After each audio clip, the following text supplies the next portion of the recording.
Welcome, podcast listeners. You have found Superhero Chicken Fest, the new podcast by Door Monster Entertainment. We've had a long-standing tradition here to go out, see the latest superhero movie, and then go get chicken wings and dissect both. We called these nights Superhero Chicken Fest, so it seemed like a fitting name for the podcast because we're basically doing the same thing. This first episode contains spoilers for The Amazing Spider-Man 2, Suicide Squad, and Doctor Who Season 9, Episode 12 a little bit. So if you haven't seen those yet and care about that kind of thing, you should probably watch them first and then come back. We're also sponsored by Audible.com, the sponsor of every podcast on the internet. If you head on over to audibletrial.com/doormonster, you can get a free audiobook and 30-day trial on us. They have over 180,000 titles to choose from for your iPhone, Android, Kindle, or MP3 player, because apparently some people still use off-brand, just like standalone MP3 players. I don't know, whatever works for you. Anyway, on to the show.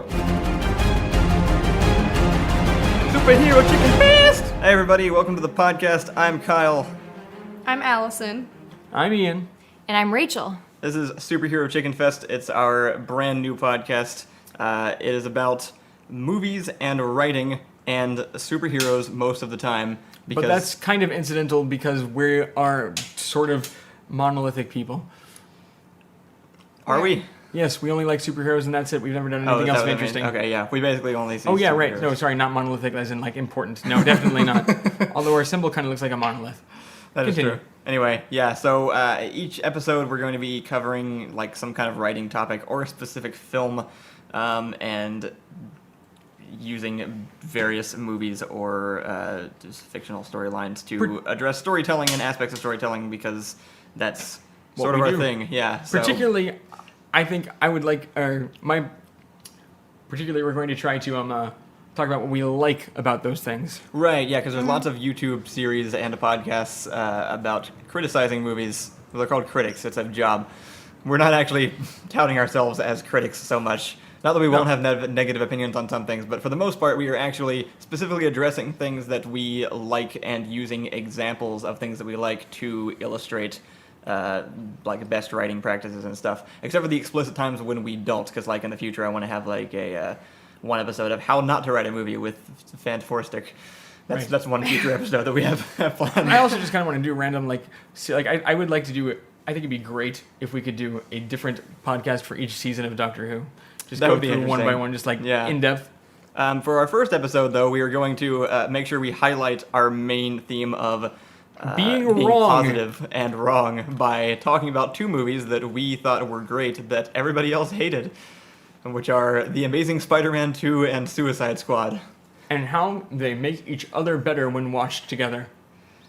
Is that true? Yes, I believe their themes and the reasons they are good echo each other in ways that amplify those strengths. Okay. Is it the colors? The colors is one of them. Colors were great in both of them. Mm-hmm. That kind of feeds into it. Actually, that's sort of like my point, actually, just kind of leading into it. So, for all the people who haven't already turned the podcast off after that sentence, it's sort of like my main sort of measure for superhero movies especially are I prefer them when they acknowledge what they are. And I feel like I've gotten that point across in some of our videos, actually. Right. We had a sketch about this, actually. It was Secret Identity Crisis, yeah. There's a post on a gaming forum I saw once. This won't make any sense to you yet, Kyle, but to a lot of people listening probably will. It was talking about Metal Gear Solid. Surprise. It was talking about how Metal Gear Solid 4 may not have been the best game they ever played, but by God, did it go hard.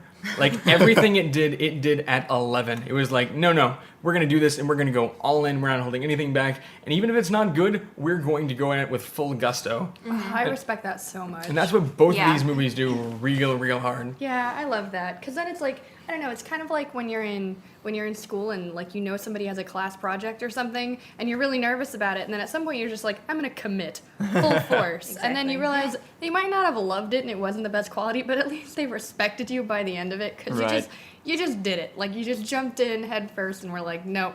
Right. Gonna do it. And the movies that bug me are usually Zack Snyder movies.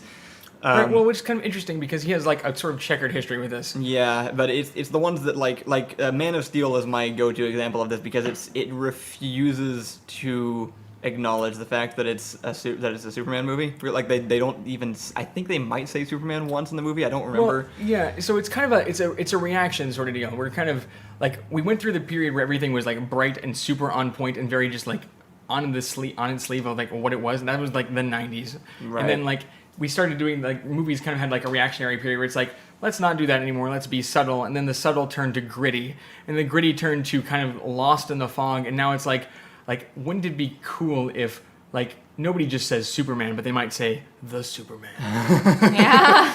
They even reference kryptonite in it, but don't call it kryptonite. They refuse to say any of the, like, Right. iconic Superman. They make this words. S a thing. Right, yeah, that's where the whole the A joke came from. Our video is that the S means like some word on Krypton or something. But So who did gritty first? Was it Disney or was it superheroes? Because now I'm realizing Batman. that happened at the Batman, same yeah. time. Well, so we start with Dark Frank Knight. Miller, Batman. right? Like, we go back down to Oh, comic book level. all the way. Where there's, like, where Frank Miller decides, no, you know what? Batman doesn't wear tights. Batman, like, slept in the sewers, and his first year was just punching people real hard, and, like everything sucks. right, and and that then- was great, right? When they Right, Frank started Miller the year gritty one, trend? it's amazing. sure, it was great. But then, like- it is weird because everybody thinks of Batman that way. But when it started, he was like Adam West, right? That was Batman. Yeah. Right, So right, Right, right. well, yes, it's but Detective everybody Comics. loves He was that originally a Batman, too. detective. I forget that. Like, he's the world's greatest Hilarious. detective and also a kung fu master, which somehow is another entirely separate thing, which is really awesome, but not Batman awesome. There's a reason why he's my least favorite. Yeah, no, I do. So I will say that in that case, I think turning Batman into what people currently perceive him as actually was an improvement. I feel like they consolidated Yeah. who Batman was Right, pretty so- well. But Superman doesn't actually work the same way. Superman is the golden age superhero. And Yeah. when I go to see a Superman movie and the movie is obviously ashamed that it's making a Superman movie, it's like personally Well, insulting yeah. because I know what I'm going in there for. I want to go see a Superman movie, and the fact that you're treating it like it's bad, it's like why what are you doing? Why are you making this movie for me if you don't want to be making it in the first place? Yeah, I feel like to make Superman like that actually sort of betrays the realism of the universe there, because people in real life kind of have the Batman type of perspective, like they're really cynical and everything's gritty, and there are people who are really optimistic like Superman, so I feel like Right, having that's those how two he's people kinda supposed to- coexist actually makes a realistic portrait of the world and the people who inhabit it, whereas if you actually take the optimistic, like very beautiful worldview and make it really gritty, then it is actually a disservice to the whole That's a good point. Well, image. see, Yeah. what all it is really it's getting lost. It's like, so we go back to Watchmen, right? Yeah. Watchmen, it's Oh, grittiness right. comes from deconstruction. We say, let's look at this thing that's been around and we've been doing this the same way over and over again. Let's take it apart into its component pieces. Let's see what we can do with those pieces and still have some semblance of what's going on. Does it still look cool? Is it weird? This is like Picasso, right? Picasso was like, no, we're not going to paint people like people. We're going to take the people apart, put them back together funny, and see if that still works. Picasso is garbage. Sure. But Picasso is inherently dehumanizing and treated women really badly. Oh, hey. Yeah. And there's that. So we don't have to get on a tangent about Picasso, but Watchmen is really interesting historical and figures are my philosophical. purview. I- Anyway, but so the whole idea behind Watchmen is like, what if these guys were real and they just went around punching people and then sometimes they die and sometimes people kill them and they don't really have anything except weird masks or something. It's still like, so from there, deconstruction takes well, we've done the fantastic. Let's see what it looks like real. And then from real, you get gritty. And like, so I don't think it's like, I think what you're going for with Man of Steel style stuff isn't actually being ashamed of it being, like, I mean, it definitely comes across as being ashamed. What it is it's trying to be, like, with it. It's trying to be contemporary about it in a way that's sort of, like, it's deconstructed too far and now we're not sure why we're doing it anymore. Yeah. Right. Yeah. So anyway, Spider-Man, because I haven't seen Man of Steel. Yeah, yeah, I know. So all that We'll to get say, back to that. the reason we like The Amazing Spider-Man 2 and Suicide Squad, or just the blanket reason, is because they are so comic booky. Both of them all the way like, through. Put it in a sentence, they play it straight. Yes, Yeah. which I think a lot of people disliked, actually, Right. or at least thought they did. It's also a recurring theme here is that we don't really believe people understand why they like or dislike movies a lot of the times. Oh my goodness. Because, well- well, you had a description of Spider-Man that you... Right. So my description of Spider-Man is I understand why so many people haven't, and it's worth real quick, just 1 second, like hedging. There are a lot of people who are very vocal about how it isn't as bad as everybody says it is. Which Yeah. is a fair point to I have acknowledge. not met those people. I've seen a bunch of them, but see, we're actually not even on their side. We're actually on the side of it's a great movie. It's Right. not like it's not just okay. It's not like Yeah, that's- it's great. And And context, yeah. when me and Ian left the theater, we went to... So Superhero Chicken Fest comes from we go see superhero movies and then walk next door to eat chicken at Buffalo Wild Wings back in Austin. That's right, what it was we just used to right do. there. It's we didn't stop walking until we were seated at Buffalo Wild Wings, and then suddenly we were eating chicken, talking about And superheroes. I went and saw it with somebody else, and then made Ian go see it with me because I was like, I have to see if Yeah, somebody that was a else real likes this strong movie. fight you had to put up. And then when we left, I was like, so what'd you think? And then we both just loved it so much. And The I word like, was gushing. we started, and I was like, why? What makes it so good? And we sat at Buffalo Wild Wings for like And 3 we hours deconstructed why it worked. Right. And it's actually the start of my understanding of how to structure stories better that has actually led into Right. all of my personal writing style so far. Right, because this was I was well, we'll get there in a second. But so my general line on the Amazing Spider-Man 2 is it does many things that other superhero movies have done poorly to their detriment to the point where they have failed critically and popularly, but it does it well in a way that makes sense and that it isn't unnecessary and that contributes to its overall value. And so it seems familiar in a bad way, but it does it right. I remember you having to push me into watching this movie. Yeah. So I went into the movie going, okay, I'm gonna hate it, but I'm not gonna talk about how much I hate it because Kyle is like, oh, I need to show you this movie. Everyone says it's bad, but I love it, and I'm right. And I was like, okay, well, so I'm gonna watch this, and I'm gonna dislike it severely, and then we're gonna argue about it because I enjoy that kind of stuff. Right, that's what this But then- entire podcast is, by the way. Yeah, well- it's the place to voice all of our, you think X, but all this time I have thought Y. Well, halfway through the movie, I was like, it's still not bad. There are things where you're like, okay, that was kind of cheesy, or that line made me cringe a little bit. No, there are definitely parts about it that I will Right. agree with other people. Yeah, and I would look at you and try and gauge your reaction, but he just engrossed. Right. And then by the end of it, I was like, wait, that was good. I have no. Yeah, How am I this gonna is sit here and be like, that was awful? the other overriding point between this and Suicide Squad. They both have flaws, although Suicide Squad has many, many more flaws than Spider-Man, I think. I actually like Suicide Squad a lot more. That's which totally is really fine interesting. because of my the second half of the sentence, which is those flaws in no way contribute to me disliking this movie. Right. That's exactly what you said. It's there's my again archetypical point of this is there's a point where Harry Osborn just says I need Spider-Man's blood, and it's terrible, and I love it. I like that part. When I think about it, when I try and quote it, it's really cheesy. But when I actually was watching it in the moment, and this might be because I'm I don't know, not naive or something, but I really liked it. I was like, I get it. I know why you need Spider-Man's blood, man. Why won't Spider-Man just give him his spider blood? I'm with you on that right. one. I was like, dude, I get it. So that's kind of what's different for me. So Spider-Man, when I first saw it, I thought it was amazing because of how good the pacing was. The pacing I didn't is predict super it. amazing. I remember being in the theater the first time and thinking certain things were going to happen, and then they didn't. Right. And it had been so long since I had been into a movie that did that didn't just follow the usual Yeah, path. They 'cause actually I didn't just do the usual the hero journey thing Right. basically. Well, it was a sequel to start off with, so that's worth which acknowledging. kind of helps, but But also, I think it would have been fine as the first one in the series, almost. just about, yeah. Like I if don't there think Yeah. some plotting, but in terms of themes and stuff, sort of like how Spider-Man: Homecoming is doing without the Uncle Ben story. Right. Yeah. But it's still all the themes that make Spider-Man Spider-Man are there. Right. But I remember I was there. I remember your actual revelation click moment because I was Oh, yeah. watching it and I kept expecting to get bored, because I have this is the problem with the 3-act basic thing is I'll eventually kind of my mind will wander off and. Because you'll know what's coming. You're not being surprised by Well, anything. it's just kind of this movie is 2 hours and it feels like 2 hours, but then I didn't. It's that was 2.5 hours long, and I thought it was 90 minutes, and I kept expecting it. Every once in a while, I was I guess they're gonna end here, and that's kind of oh no, they keep going. That's good. Yeah. Huh. Yeah. Yeah. And so I said it just didn't follow 3-act structure, and I saw the light just go, in your head. Yeah. And I created a monster. Yeah. Yes, you did. What I really liked about it was that it was thematically consistent and well written. Right. And it played every single character almost who Spider-Man interacted with played with a theme somehow. Even Yeah. Aunt May, every single conversation basically added to the themes of need and belonging or the preciousness of life. And even the villain conversations did, which I guess they are supposed to. But that so isn't true with a lot of movies that come out. Yeah. See also our Guardians of the Galaxy podcast coming soon. Well, that's there's been so many movies recently that I think ever since you pointed it out, I don't even remember which movie it was first mentioned on, but there are so many things that I see that feel like first draft scripts to me now, where it's this could have been good if you had gone over it a few more times.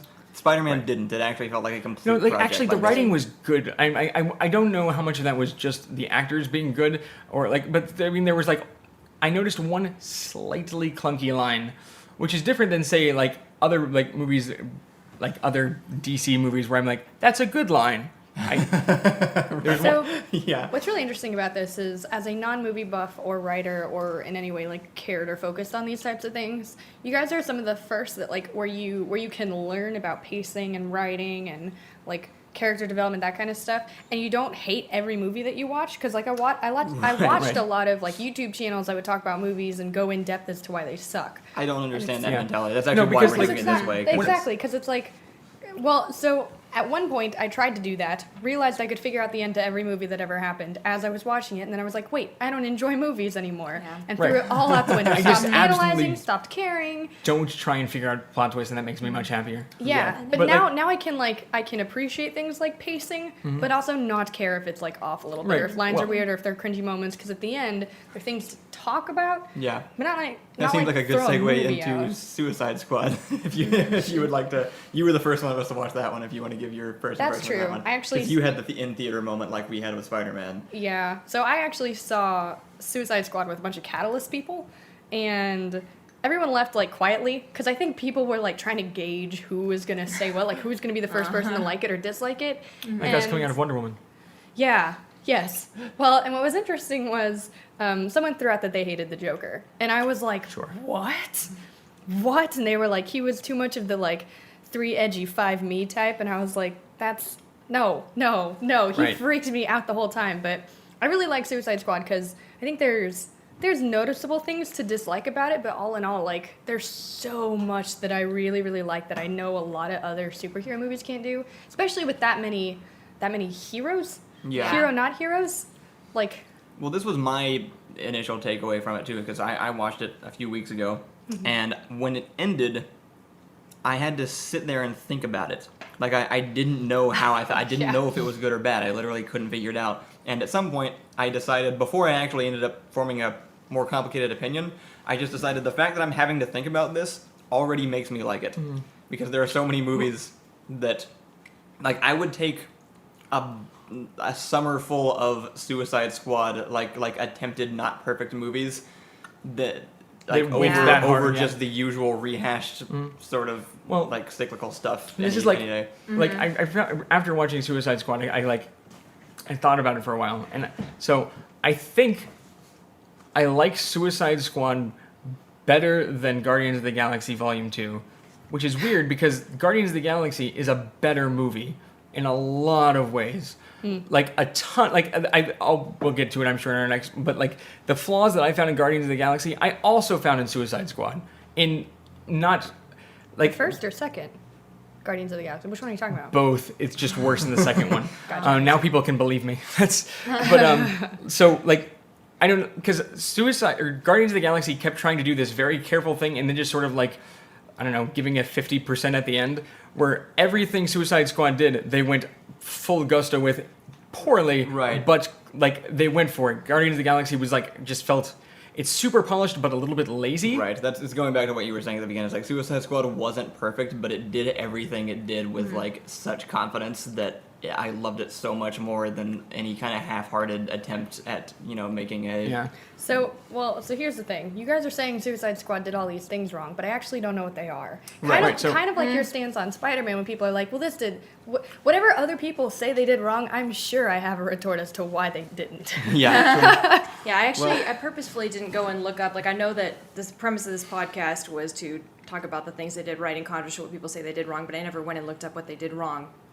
Like, Yeah. Well, so I don't know. Suicide, what it was. Suicide Squad gets a lot of flack for. That's the interesting thing about for the most part, on The Amazing Spider-Man, I directly disagree with people. On Right. Suicide Squad, I agree with people, but I don't think it matters I for the disagree most with part. people. Yeah. It's Not on everything. I actually agree that I didn't get that sense from the Joker at all. In Yeah. that I didn't Well, get see, the this is- too edgy sense from the Joker. I- Wait, I haven't actually heard your guys' opinion Yeah. on it yet, though. I will say I did get a little bit of the like he's really edgy and scary, and this was partially influenced by the fact that I had seen a meme of like bad Halloween costumes of him with like Oh, the sure. whatever it says on Right. his foot, like damage with like some weird guys in a Hashtag. green wig, and I thought they were hilarious, and I saw that first, and I was like, but like, and then when I actually saw his portrayal, I was like, he's not totally like that. He's got his own thing, and he does a little bit ride that edge for me of like tiny bit of cringe, but I don't care because I actually feel like the character of the Joker, like in his actual form, is a little bit cringy for Right, me, well, just that's because he's my thought. become a cliche. Like, Because actually- anytime anyone in the culture wants to be edgy,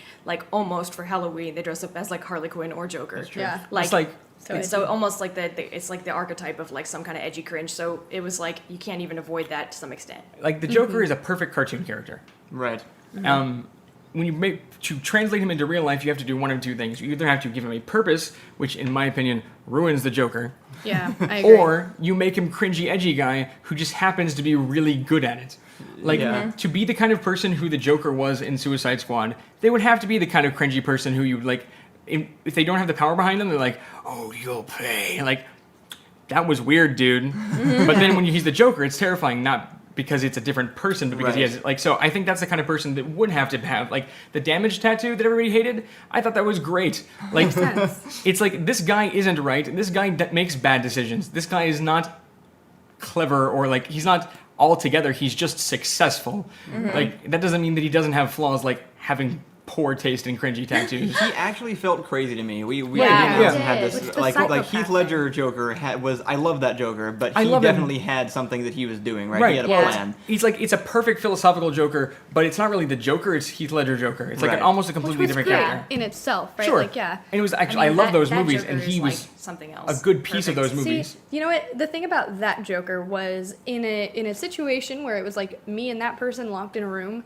I still think there's an ability to like walk out of it, right, through conversation or making sense or pandering, like whatever. Right. Like that Joker almost made it seem like there was a logic behind like him. Like there was a Yeah, I way understand. to Like relate if you're to not directly retaliate. in his path, he's not going to do anything to you for the Right. most part. Well, he Right. did blow up the hospital, but that was like the thing kind of that everybody.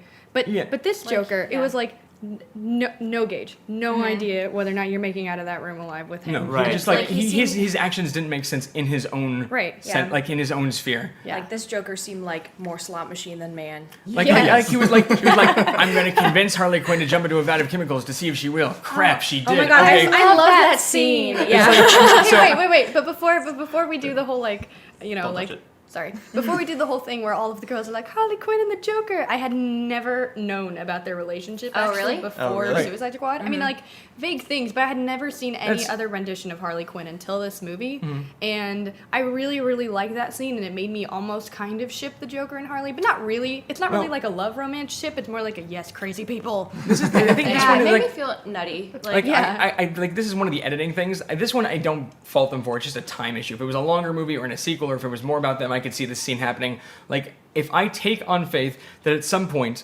presumably when she got shocked in the head, like Harley just went so crazy that everything makes sense to her when she's doing these weird things. This is fine. I don't really like the character development. It was not a character development. It was a character switch, and that's fine. Like we see Harley Quinzel basically already a little bit crazy, and then she gets shock therapied. Like Harley, whatever, and then she's like super crazy, doesn't make any sense. Fine. Well, it's Like, actually two things. At first, she falls in love with the Joker before any kind of shock Yeah. therapy, which is Right. like her own special kind of crazy. and his. then- That's what he's good at. Right, and then she does the shock therapy thing where she becomes like crazier, like Right. like crazy enough to jump into that. Like broken. But it's all. But actually, what's interesting is her craziness is entirely reliant on her love with the Joker, even in like comic books and stuff, which I then like read up on after this movie inspired me to do so. And I still don't ship it because I respect women in healthy relationships too Yeah. much. But it was really interesting just because she was already crazy enough to go there, right? Like that was kind of the whole thing. Right. And it wasn't. It almost like there wasn't even a switch or like a gradual like thing. She was just kind of always. She started Yeah, crazy. she's We a didn't get to crazy- see she was like a grad like- student Yeah. Harleen. Well, Yeah. okay, so what is I want to interesting- help but people. A fact about the movie: supposedly, there's actually almost an entire other movie's worth of footage from just the Joker and Harley Quinn that they cut out of this movie. Right. And people are really upset about that, including there was a whole lawsuit from Jared Leto to I think the director or producer of Suicide Squad because Right. they didn't have him in it enough But after all of Part of this is also, of course, part of the most successful thing is Jared Leto's also crazy. Right. Which helped totally a insane. lot. No, I think that Yeah. yes. He's unbalanced. To me, this Joker felt like what a real life Joker would look like. Yeah, this is Yeah. how it would have to work. If I That's ran actually into this actual person in real life, that's who I would expect him to be. Kind of like how Heath personally. Ledger is the philosophical piece that has to make the Nolan Batman work. Yeah. This crazy one makes the rest of the comic book Suicide Squad work. Yeah. I I thought think so. that's right. Oh yeah, most of the things I was gonna say were sort of. Well, you said you were confused about the movie. Oh. I wanted to hear. Oh, you mean like the plot line? Yeah. Right. well, you- So they so- Snyder the plot. So like okay. There's a plot. Here are my basic thoughts on like the movie overall. Okay, so like I loved the character interactions. I thought too. I liked how they developed everyone. I liked the little intros, Yeah. with the exception of what's his face, who didn't get one. That's how he's who grew credited. Up, you know.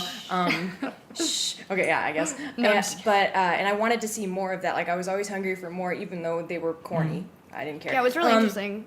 I didn't care about the corny, but like the whole middle of the movie, I was like, huh? Like I knew what was happening, Right. but I at the same time, like I was always questioning my knowledge of what was Well, happening. that's just like, bad editing. Like when I went told back you. over it in my head, there was nothing that didn't make sense, but I didn't Right. know why it was making sense. You said that same thing. Yes, though. it that's was what because- it was. Right. We finished the movie, and I was like, I kept saying like, I don't actually know what happened here. But then I would think for a second, I was like, wait, no, I do. Why do Right. I know what happened? That wasn't obvious. So- yeah, They're no, like- that's they're- basically they're how I on felt it. about it. There are 4.5 parts to Suicide Squad, basically. It's very simple. Like, there's the character intros, followed up by the Amanda Waller convinces everybody the characters are useful. That's like 1.5, right? And then that transforms into the raid the plaza to rescue Waller sequence. And then there's the bar sequence, which is its own thing. Yeah. Right. And then there's the finale. Right. And so the intro, great. The Waller thing, great. I actually think it would have been better if they'd combined those two into one thing and just kind of not repeated themselves a little bit, but I think both of those were paced fine. The second thing, on its own, is fine, but it doesn't have any lead up. It just happens. Yeah, it was, What happens in one doesn't mean anything for two. I didn't realize they were like gearing up to go. I mean, I knew that they were like going into the prison and getting them all out, but I didn't realize like the main plot was kind of unfolding Right. until it actually like just kind of like weirdly Well, happened all because of a the sudden. actual Yeah. trigger of the plot is June Moon sitting there and she goes, Enchantress, just kind of like randomly, like you would just kind of like press a button and then they go steal her brother and everything goes She doesn't bad. say Enchantress, she goes Enchantress. And she's all tortured and sad. Oh my god, this made me love Cara Delevingne or I however you Right, actually pronounce except really it. like she her looks character. exactly like Harry Osborn from the Amazing Spider-Man. Oh my 2. god, I thought that too. Are So they now gonna be you the s- space twins? Are Yes, they the they space are. twins? Yeah, they're the space 'Cause Well, I they're thought not he might be twins, her they're space lovers. twin. That's Yeah, I was creepy. gonna say, I don't But think I like, they're don't space care. I think they fall in Jamie love. and Cersei, baby. can you no? No, Rachel. Can you just Yeah. imagine? I need the Enchantress's blood. Perfect. Oh no. But Are you guys talking about the part where she's in the train station? right, because that doesn't get explained until Oh, later. yeah, what the heck but was that? Like at the end, in the middle, right in the bar was a scene, bad plan. we find out that the whole second act was precipitated by something earlier, but I didn't know it needed to have been precipitated. Right. Like I don't know, I didn't realize I was missing that piece of the puzzle because I didn't like. It's like here's your puzzle, also extra little add-on that we're shoving into the side of the puzzle. I guess that makes it a better picture, but why? Oh yeah, And okay. if they just put that first, the whole second act would have flowed better. I felt like, and this goes with the Jared Leto stuff that y'all were saying earlier about a lot being cut out, but it felt like it should have been like a 6-hour movie. I would There's have loved an it. extended And it was edition like that I 2 hear isn't or whatever. better, but I would be interested to watch it. It's I on. haven't It's heard of it. what? I didn't know that. It's right on HBO right next to it, so I'm gonna go back and look at it. That's a good idea. But one thing, connecting this back to Spider-Man, because we're Right, talking yeah. about the Joker.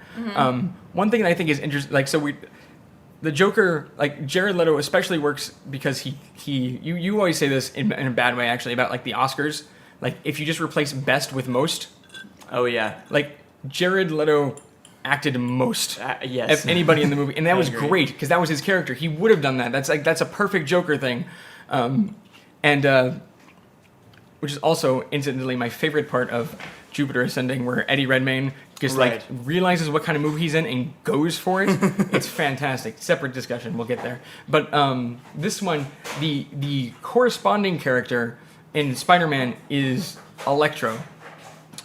Like Yeah, Jamie yeah, Foxx right. goes all He does, in. and I liked love it. that I version of Electro loved it. so much. He's Like it's easier to palette Joker when you compare it to Jamie Foxx. I feel like because when you can see they're doing the same thing. Yeah, his entire everything they did with his character felt so unique to me, especially the lead up. I feel like if he had just shown up as the blue guy, I Yeah. would not have given a crap about him. Right, The fact no. that they led up with this weird character that never becomes a villain in anything. I've never seen Yeah. that character used before. Yeah. And Well, you've clearly never seen any high school movies where the nerd tries to get revenge. the way Oh my god. that they also fall into vats of electric eels. Every and- time, Kyle. Every time.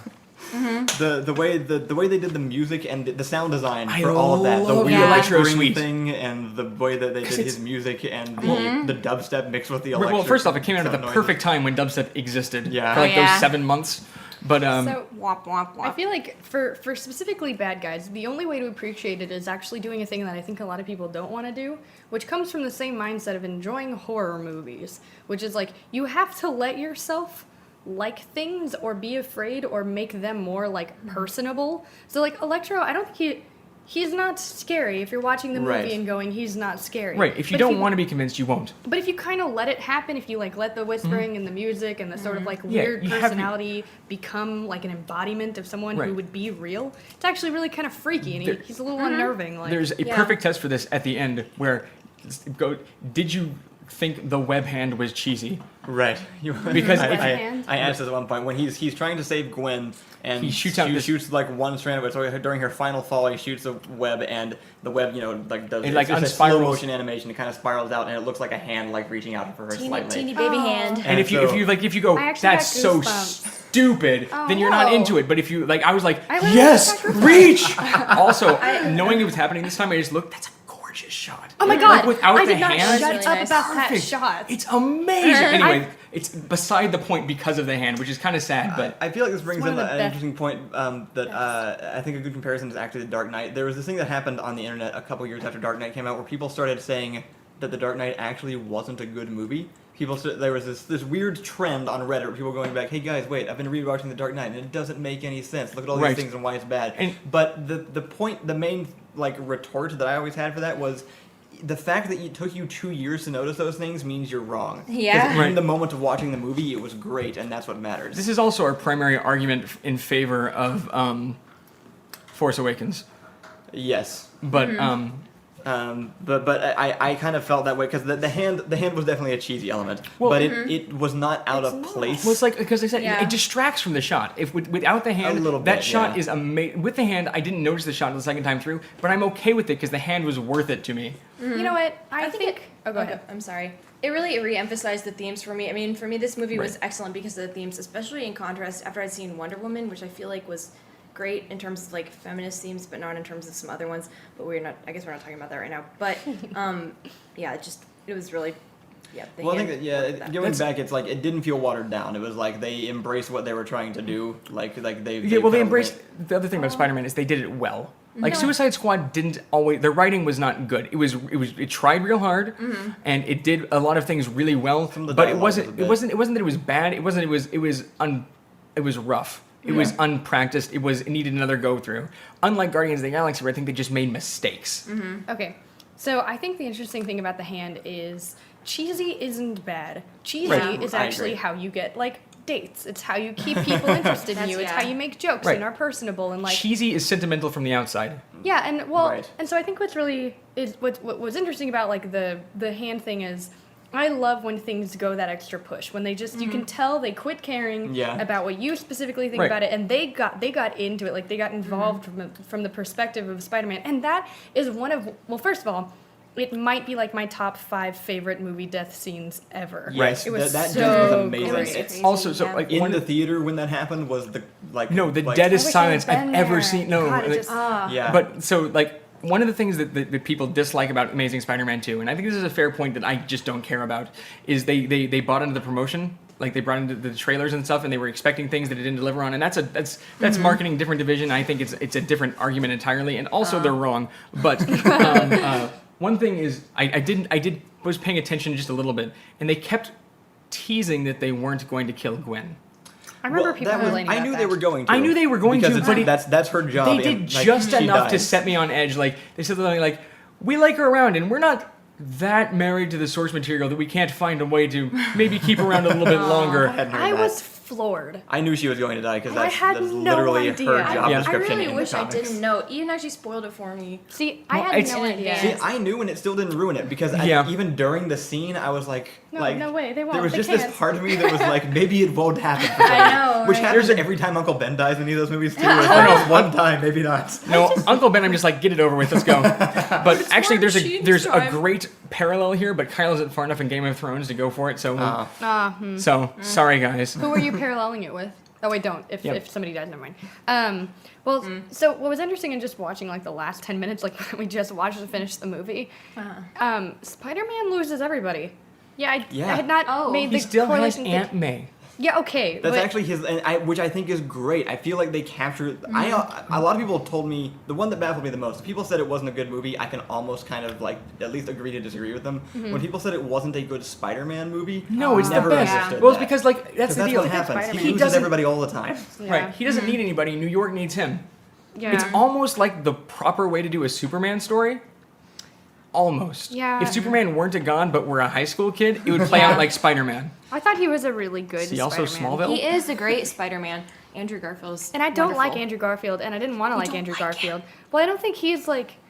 I don't think he's attractive, and so, Oh. and he also very much reminds always me reminded me of physically Kyle. and yeah. Kyle told me he gets that a lot, but no, I actually have a friend That's the better of my celebrity comparison. That's my upper crust. By the I way, have- I have recently been called an off-brand Tobey Maguire, which is unusually relevant to this exact conversation. Huh. So I got that going for me. Sorry, I didn't mean to interrupt. No, it's okay. I have a So friend nice that people actually to mail looks Emma exactly like Andrew Garfield. Andrew Garfield, but like I think more attractive. And he will never hear this podcast, but I'm sure he'd kill me if I said that. But this Spider-Man, I ended up actually liking, going into it thinking I wasn't going to like him, just because I thought he did the teenage Spider-Man-y, like he was Spider-Man. He did Spider-Man exactly how I would picture Yes. Spider-Man to be. It's the Which Spider-Man for sure. So he gets a lot of flack. People say he wasn't a good Peter Parker, and I'm not entirely sure I agree with that either. No, he's a great Peter the Parker. most He's common not thing I a hear is normal that- Peter I know, Parker. I He's agree too with that. attractive to be Peter Parker. I've heard people say that all the time. I'm like, okay, Really? aside from that one thing, what do you I have always on thought Peter him? Parker was normal looking, and he's not thought- normal looking. I thought he was supposed to be normal looking but muscular after I the thought spider Peter bit him. Parker. Basically. My interpretation of Peter Parker was that he like comes out of his shell as Spider-Man, and Yeah. as Peter Parker, he was really just kind of like a cool kid with a skateboard and a played big There's backpack. a differentiation Wasn't worth really- making. Just not getting into Spider-Verse high like in any real degree, but there's a differentiation worth making between Ultimate Spider-Man and normal Spider-Man. That's true. There's Because lots of Ultimate difference. Spider-Man takes place during high school. Mm-hmm. Normal Spider-Man starts at the end of high school, which is Right. where you get weird 25-year-old Tobey Maguire, Peter Parker, like or like the cartoon where Yeah. he's just like, I'm a linebacker, but Oh, right. also a quippy superhero. That's because in the cartoon, every single male had the exact same original base drawing for their body with a different face. That's true, but so like this is J. Jonah Jameson was as jacked as everybody else in Right. the entire Spider-Man. It's actually kind of a funny because the original comic was The Amazing Spider-Man. Right. That was the title of it. But the Amazing Spider-Man movie really draws on a lot of Ultimate. I thought Andrew Garfield played the perfect modern nerd, and I think people that that didn't like him were expecting like the '70s Peter Parker, which doesn't actually make sense in the context of the movie. So Right, like Harry Potter taped glasses Peter Parker. right. That's not what nerdy people look like No, anymore. he had a Community poster in his They're room. not. They're weird, mumbly hipster people, and he played that perfectly. He means you are inordinately interested in something that other people aren't as much. Right. And he did that great because he's inordinately interested in flipping over rails. What I actually thought he nailed was these are people I've met in real life, was like college music nerd. Cool college Yeah, music yeah, nerd. he felt like that. Not, he He's wasn't very like a JP, yeah. Yes. He's an interesting. Yes, He that's was a good conversationalist. He was charismatic, but unassuming and generally mumbly. He and looked just like did JP in not that did song. not maintain good eye contact with other people. Right. And kind of He would like mumbled he did a charmingly. lot of like slouching and like weird body things. Like He does all the things I do normally, but he did them well and it worked for him. yeah, he's real lanky and kind True. of. See, that's exactly how I don't picture Peter Parker, though. Right, I mean, I thought it was think a it's a valid new, interpretation, though. interesting take on it. I don't think he's a normal Peter Parker. Like Tobey Maguire, actually, I think is a perfect Peter Parker in the sense of from the comics, too. yes. Right, He's but- perfect original comic book Peter Parker. I love this take on Peter Parker Mm-hmm. because it also because it doesn't have the issue of how do you Spider-Man and Peter because Yeah. he's just a little bit weird enough that when he's in Spider-Man form he's like the weird. That's not the weird part anymore. So that's fine. Like, Yeah. but he's still kind of like there was great like when he was like his back and forth with Aunt May was just as quippy as Spider-Man. Right. Like why is your face so dirty? Your Um, wait, I was cleaning the chimney.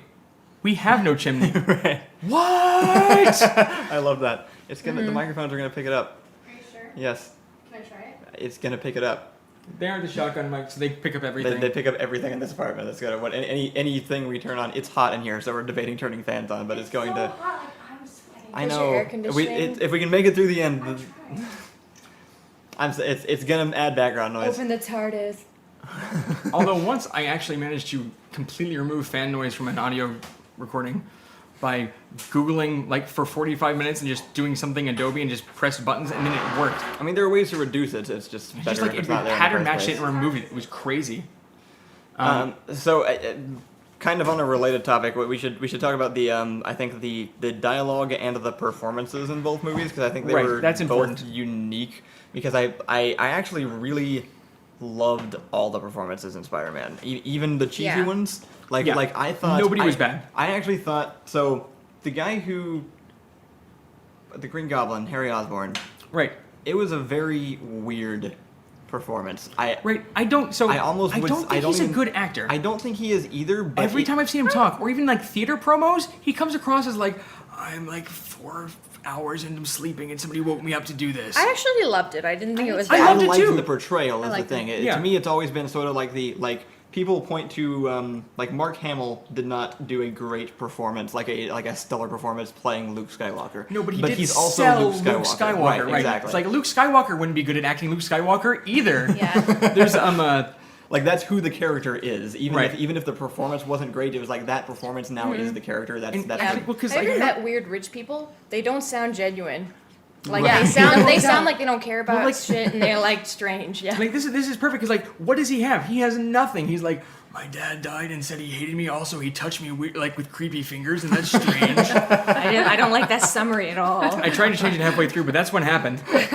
And then he's like, well, so my friend's here, but he won't give me Spider-Man's blood, and Spider-Man won't give me his blood. So I'm like, what does he have to put emotion to his voice? Yeah. Like I own a company. Well, now I have a job. That sucks. Like to I me, really I was liked- never distracted by his No. performance. Well, it once. felt like the character. Well, I actually thought I But thought he enhanced. did super well, especially at the part where he's like, "Everybody wants my money" or whatever. Like I thought that he. Oh, right, When yeah. he actually his angry acting was good. sounded like a normal person when he It's the said that, which I eyebrows. thought was the perfect Right. break of his There's like so much of them. rich guy persona. Yeah, I agree. It was kind of like it felt like that was actually just the actor talking at that point. Like they'd been trying to get acting from him, and they just got him like pissed off enough that he just broke on set. Yeah. That's what it felt like, but he was actually just acting. So And then when he switches to Green Goblin, I was totally sold on that. I was like, "What did you do to yourself? Like, what just Yeah, happened?" and he was so beautiful before, and they made him so hideous. you see, well, I guess he looks like Cara Delevingne. So He's beautiful. He's not attractive. this He's is like male when we were, model. like, I when- wouldn't want to like go make out with him, but he's like good to look at. He's like- got like beautiful skin and delicate features. It's and, like when you say a eyebrows. handsome woman, like Queen yeah. Victoria was a handsome woman. Yeah. He's It's a very not. pretty man. He's What? beautiful, He's a like very a pretty like man. a like Yeah, B, he's a- like Bishonen, like Bishonen. He's Yeah. like, well, he just Pretty looks boy. exactly like Cara Delevingne. Seriously, Yeah. Look this guy up, whose name we should have looked up before this Yeah, that's right. podcast. I don't know who this is actually. And then like look up Google Cara it. Delevingne and just look up any of the Valerian promos. Look, they look like siblings. It's creepy. They do look like siblings. I'm so excited for that movie. the interactions between characters specifically felt so natural to me. In That's this actually movie, true. though, and Like Yeah. his weird grumbling awkwardness worked perfectly well with his not forthcoming awkwardness. And I don't know if I people thought agree with so. me on that. I think other people actually completely disagree on some of those points. Really? To me, I thought it felt like really, really like real world conversation whenever people were talking Yeah, together. Like he flipped over the rail, just And- like I would. Andrew Garfield and Emma Stone were Right. Like nobody disagrees on that point. Actually, They were perfect all the actually way through. dating at the time. That makes a lot Yeah. of difference. They have I they thought have they so started much. dating from the first one. Right? Well, they may have, yeah. But And for then this they one, continue. maybe Yeah, I don't I know. guess they would've been. Anyway, their chemistry is on point because like It is. he plays like sort of unassuming. I'm smarter than my mumbling says, and she goes, "Listen, I'm seeing straight through that. I'm talking to the smart guy behind the mumbles Right. with my clear, witty dialogue. Perfect." And that was actually it. They all felt actually witty, not quippy. Like they weren't. It wasn't like there wasn't these dialogue, these lines that were written for them to Right. like just throw at each other. It wasn't Neil Gaiman-y. or like, not that I dislike this show, but it wasn't Gilmore Girls quips. Right, It it's not was- us. Yeah. Right. Yeah. Or us. That's another good example. Right, like, We're it's like like- when you wrote Spider-Man, you changed your writing style, and I noticed. I did a little bit. Yeah. Yeah, like you backed off a bit on the sharpness. You kind of like let it be more general and kind of like that's. But I mean, this was better than that. Well, everybody seemed to. The acting felt like every actor knew the character they were talking to. Yeah. Right. Yeah. That's Yeah, interesting. Yeah, that's a good point. Like they did actually feel like they knew, like they were in Like, Emma Stone was talking to Peter Parker, and Andrew Yeah. Garfield was talking to Gwen Stacy. Yeah. and the shots, the scenes with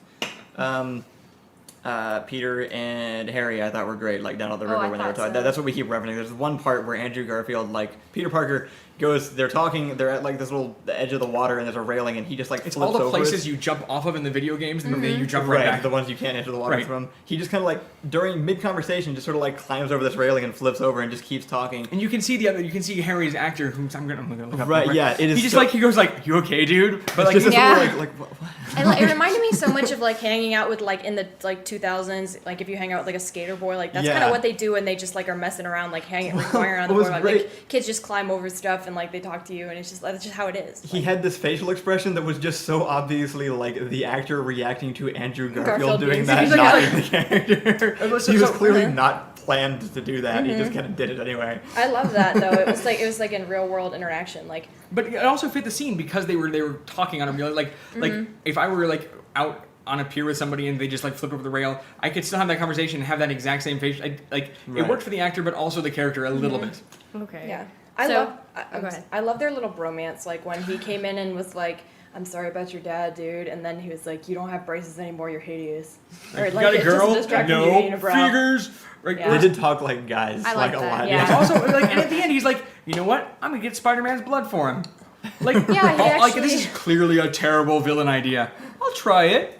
Well, I think so. Since we're talking in terms of like character relationships and just kind of how the characters like were around each other, Yeah. I think Spider-Man and Suicide Squad, though I might get a lot more arguments on that one, I think they both did female characters very, very well. I think Spider-Man Yes. 2 is a perfect example of how to do a female sidekick love interest He character was that you the eventually best kill. one I've ever seen. It's I thought it was amazing really, because really good. I was Yeah. noticing the way they wrote her fit the plot, it fit the character, it fit the morals, it fit the themes. Like, Yeah. like she said sentences that had to, like, it was a perfectly crafted character. Yeah. Like she was, at one point, like the whole Gwen Stacy thing is tragic and really actually minimizes her character. Except Right. they had Emma Stone go, "There is not a damn chance in hell you are taking this choice away from me." And it's like, well, Yeah. okay, Yeah. Yeah, that's all right, it. Like that makes sense, and you save the day, so cool. But but that's my whole, like, the whole point is that she had everything working against her. She's a female superhero love Right, interest yeah, sidekick. no, you're right. And, And they was killed still, her. like, one of the best And They were did still, like, cheat once. Oh. what they do. They made Peter Parker forget that magnets existed briefly so Emma Stone could bring it up. What? Oh, Right. Sure. I don't remember Don't that. Just remember that. a I still little like her bit. character. But, like, it's okay. Like, he was in the middle of fighting somebody. Maybe he didn't have the fundamentals of science. And we don't know how magnets work anyway, so. Well, so we all know that the first Spider-Man really messed it up.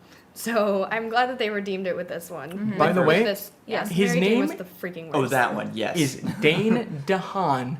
That Harry makes sense. Osborn is Dane DeHaan, and I'm pretty sure I've never seen that name before in my life. Yeah.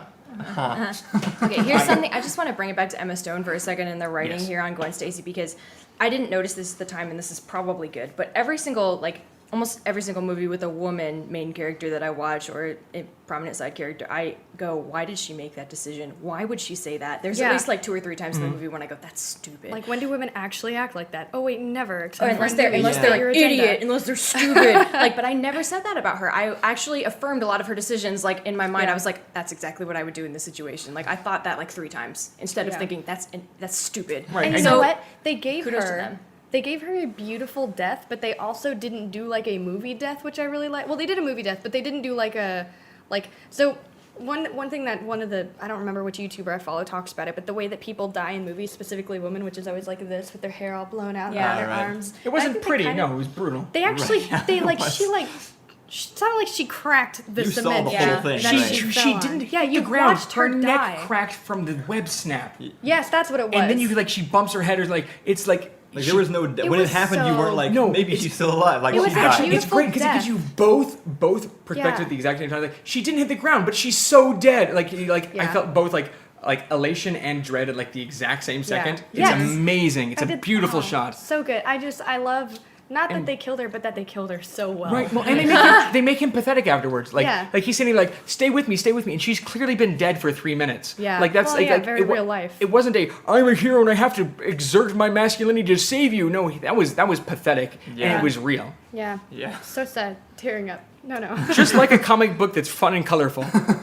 Unlike those gritty superhero movies we were talking Right. about before. Well, so, and just since we keep going back and forth, since we didn't do like one movie then the other, I also really like the way they did both of the women, well, all of the women in Suicide Squad. One, Right, we were just talking about Harley Quinn actually. the actual main villain is the, I can't remember her name. Enchantress. No. No, the one that gets the whole Suicide Squad together. Oh, No, she's the hero. No, she's the right. villain. She's No. right. No. She is justified. She's the reason She all just, of it like, murders happens. several people. Well, okay, that was She's weird. actually the so, cause of so all this of the one time I problems. was playing a D&D campaign, and I was trying to play an evil character just to do it. Yeah. And so I said, I specifically said, all right, here's the deal. On the way back, I want to kill anybody who's in my way, and 3 people who aren't. And she did that.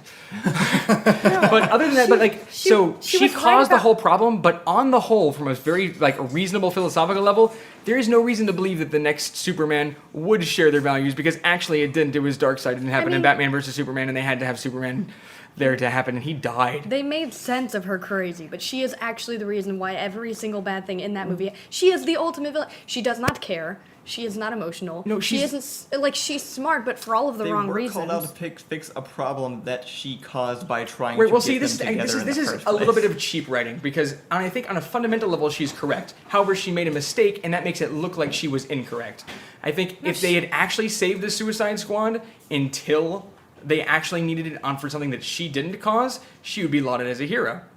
She's like, wow, you took these people who we thought were never going to be useful in society again, and they saved the world. No, I don't think she would have been a hero. I mean, everything about the way they did that character was very much like she is the actual bad guy. Well, You were that's the- distracted by the Enchantress That's the great happening. part. That's like this is the I mean, the it's the Jack entire- Bauer is lawful good argument. Like, she was doing what she thought she needed to do at the cost of everyone else for the sake of preserving society. Is that chaotic or is that lawful? I mean, this is D&D. We're not getting into an alignment argument, So, but I think sort she's a of- great character. Yes, so sort of, yeah, pausing that. She is a fantastically well done female character. Then you also have Harley Quinn, and then you have Right. Enchantress. So one just like demonstrating, because we were talking about back and forth whether or not she's a villain. One thing to demonstrate like her, like, what was it? It was at the end when they're all like, okay, but so now we go free, and she's like, no, y'all are getting your asses back to prison. And then Captain Boomerang, who, by the way, this movie involved a man named Captain Boomerang. Kind of. He goes up to her and says, this is it. Either I'm dead or we're going to play. And she stands her ground and goes, then let's play. And then it cuts to him in a jail cell. Right. And it's great. That's perfect. Yeah. No, his was great, actually. He was not great. The ending for him was great and Now, made the most sense. It's a little bit weirder talking about like the character interactions in this one, I think, because they are all such extremes. Yeah. Right. Well, they Because Harley Quinn annoyed me to no end in this movie, but I think that means she was written correctly, because she's always annoyed me in every iteration of that character. This is the least annoying Harley Quinn I've ever seen, because That is true. I empathize. Well, so this is when I was talking about the writing being rough. There are And times the when dialogue that they were when- actually speaking was right. yeah. The dialogue wasn't perfect, and it was like Margot Robbie was doing a great job acting, but sometimes the line just wasn't there for her. But it was always the right kind of line to say. Yeah. Like Yeah. it wasn't wrong. It just needed another pass, or it could have been like worked in a little bit different. It was editing errors, not necessarily concept errors. Yeah. I guess I would actually compare that to Electro, interestingly, Yeah. because Electro had some of those lines where it was like he had Kind his of, but like. I always believed it. That's my point. Oh no, that's Like, exactly what I'm Harley saying. took me out of the movie a couple times. Like You think I'm so? not much of a joiner. Like that's like Yeah. I guess that's No, you know what she reminded me? Yes, but she reminded me of like that really annoying girl in high school that never grew up and fair. continues All right, to wear yeah, short sure, shorts. like And, the like, Joker. stop She's popping the bubblegum. person who would do that. Yeah, Right. she is a real person who Right, just who's never not good at quips. stopped being Yeah. awful. Except that a lot of people also said things that weren't funny. I was definitely annoyed by Harley Quinn, not by her writing. Right. Like I was annoyed Yeah. by Yeah. the character. Yeah. Yeah. Which I think is good as far as like writing goes. It's and similarly, like when Electro's strapped up and the guys ask him who he is, and he He's goes like, "Don't you know I'm who I Electro?" am? Like, Who are you? I'm Electro. I was like, yeah, that makes sense. This guy would be like that. It's also great because Yeah. the scientist is the perfect character to play off that, because he's like the he most just German scientist. no. There's one Yeah. more German scientist in Winter Soldier who is a Nazi computer. Good point. Oh my god, that guy. Right. I actually. But I, other than that, but I love how he's like, okay, Electro, sure, not touching it, let's go. I like it. I like it. That's fun. That part, like I'm kind of that was like pushing the line for me a little bit, German guy. I was like, I don't know why you had to have the super German scientist, Right. but at the same time, it was like, it's such just like a comic book thing. It was Right. Well, it it's was like the vials with the skull and crossbone on them Right. growing gleam. It's Yes, yeah. like that's not the way you do it, but it's how a comic book would do it, and so I love it. No, see, And- here's why I think that worked. Sorry, here's why I think that worked really well is because that the Nazi like scientist is basically the archetype of the person that hates people basically, he like gives no shits about humans. But Also, he dies. But Electro is the type of person who really needed to be loved, to be seen, Right, and yeah, also it's to be a needed. perfect villain basically. interaction. Yeah, He was the it's villain in great. all those interactions. He's the Yeah. please, are you there? Like, be there for me. Like he asked, like Electro a few times asked for like recognition, and the scientist just goes no, and then he dies. So Yeah, he basically lightheartedly Electro wins his movie. refused to Briefly. fulfill any of his Yeah. needs. So that's why it was a good match right, there. actually, I sympathize with everybody in Spider-Man. Nobody's a bad guy except for Norman Osborn, who was dying, so he gets a pass. Yeah, Norman Osborn was And the awful, one, but- and the guy who took over Oscorp afterward because we needed a Wall Street villain, and he was there. Oh, right, yeah. Yeah. Yeah. I also think that I can't remember his name, the fire guy in Suicide Squad. El Diablo. Yeah. Yes, yeah. El Diablo. He I is my loved him. like one of my favorite characters to ever be a character. I liked his idea. His writing was a bit rough for me, but like I I liked. don't think I it don't was think any his rougher writing than the was, I rest don't of the think it was movie. bad. He wasn't rough. again- It was basic. Well, It was he very he's a straightforward. basic yeah, he was person. Sure, like a sure, really, he didn't sure. have a well-developed philosophical like outlook. No, I he think was like, his- I he think- tried his best basically, I but think, like, he's not like they- he's not equipped for they like did the- philosophically equipped for that. They did the No. beats correctly. Like they did the like I ain't fighting, and then the second one like if you don't fight, we're all gonna die. And, like, and then third one he's like I guess I'll fight, and then fourth one like let's go. Well, Like so they he did the de- beats right. I think he they kept on. developed. But what was Yeah. interesting is I don't actually think it was a great actor. Like No. I don't think the actor did a very good job, and I'm not sure if he was well written or not because again his lines were so like kind of how that person would actually probably really be. Like they Right. wouldn't actually talk that much. He's so in his head all the time. I liked the thought it character was from the alright. the Yeah, guilt-ridden that was supervillain kind of thing. Like the right. Although I will say my favorite shot of the movie, which is like is just his backflash, his flashback thing where he's like with his family and he's like in a polo sitting down at a table with supervillain tattoos with the kids, and his wife is like, hey, what's going on? He's like, I'm trying to make a living. It's like as if it was. It felt like remember the dinosaurs? Like the Oh my big, God. like, it's like if that was put into the middle of Gilmore Girls or something. Like there's just a dinosaur sitting at the table and like I'm just trying to go to work. Okay, I actually felt the opposite way about this. I did not care about his face tattoos. This was the most like palatable example of a face tattoo I've ever seen, probably because it was the inside of a skull, Yeah, it which was makes really up the interesting. face. I mean, his, okay. Right. Yeah. all of the visuals of that movie were like some of my favorites ever. I think so. I don't know this, but I figure there might have been some production turbulence for Suicide Squad, which accounts for some of the choppiness. Because parts of it were like there were not a lot, but there were a couple of sequences I know that were just like I not up to the like the saturation and the pop of the rest. And I feel like these were done quickly with low budget or low planning or something. Like they didn't match. I don't know what scenes you're talking about specifically. It's like a lot of the let's fight alien soldiers. Like there's a few let's fight alien soldier sequences that are really well choreographed, and they do like the cut back from each character, let's show off the powers and things. But then sometimes there's things like, okay, now we need to move to the next area, but we don't want to show them walking, so let's cut, and then let's show them walking into the next area. It's like That's interesting. it's just like a little bit of choppiness that I think comes from maybe some script rewriting or something. Yeah. I feel like happening. I mean, yeah, but Because- mostly what I remember about the Alien Shoulders is Will Smith stepping up and basically playing a video game Right. character. and Let's knocking every give a single shout one out to of how them good Will Smith did in this movie real quick. Right. Do we really have to though? Like Will Smith in Yes, every because movie. people Yes, don't shout out. like everybody's like Will Smith only plays Will Smith. Like, yeah, I love Will Smith. Yeah, why is that a bad? Also, Yeah, Well, his that Deadshot Deadshot is Will scene Smith. where he's just like mowing down everybody was That was like so one of great, the yeah. coolest That was Right, real yeah. good. scenes I've seen in a long time. That was also real short, quick shout out to DC for having their own kick-ass elevator fight scene that nobody ever talks about. Oh One of the yeah. more- Like right. everybody always talks about Marvel movie elevator fight, which sounds like our podcast name. But like Harley Quinn just straight up soloed 6 aliens in an elevator. Yeah. Admittedly, in kind of an awkward sort of subset. Like I feel like somebody says, "We need an elevator fight." Like they Yeah. walk slowly into the lobby, then she's in the elevator. Sure, Right. but then she like the fight itself was good. Yeah. I liked it. Harley Quinn's character was really interesting because again, I was in the movie theater and the guy sitting next to me leaned over and he said something about how like specifically he loves the perfect mix of hot and crazy, and I was Right. like, you should go jump in a ditch because Right, you that's what the perpetuate this bad whole- guard I said. understand. Yeah. Right. The characters who said that in the movie died and badly. Even the bad guard knew to stay away though. He's like, I'm not coming in the cage Right. with you because You're last time actually that happened, worse you than killed the 6 weak of us link or in the whatever. chain. So what's really interesting is I thought Harley Quinn nailed Harley Quinn Yes. with like despite this sort of like predisposed opinion on her like sexuality and ability to kick ass and be crazy. Because, well, I mean, her whole song is the whole like "you don't own me" blah blah blah thing, and they all have their own songs. But like she does the flirty thing, right? To kind of distract. She is owned, right? I mean, yes, but Yeah. that's what's kind of But great. by her is- own volition. Yeah, she willingly gives up her freedom to the Joker. That's so the she's whole scene, owned yeah. by the Joker, but no one else. That's actually right? I So she almost demands. like I almost feel like I wish Jared Leto had backed off just a little bit in that scene because it's Harley's scene actually. Which one? The jumping into the acid scene. Oh, sure. She actually like you can say she's crazy, but if you're saying that she's a character and she makes decisions and we're talking about her like she's a rational character with real ability to be talked about, like Yeah. we have to acknowledge that she made the decision to jump into the acid, Right. knowing that he would save. I mean, that was her taking her possession like by him into her own hands because she could have not done that, but she did. Right. No, I But Jared Leto I- kind of stole the scene. yeah.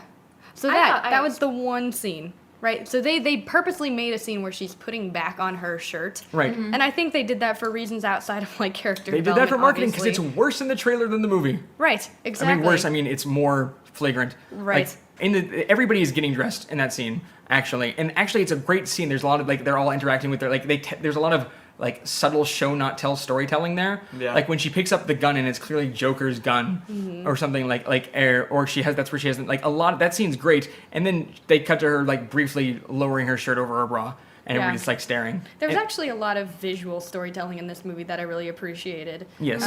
Facial expressions were really great, specifically from Harley Quinn. Yeah. Like she had Margot Robbie was everybody likes her now Did a obviously, great job. but Well, she she was on. This was her. It's kind of funny. This is what she chose to do with her Wolf of Wall Street stardom, kind of. yeah. No, I'm so Yeah.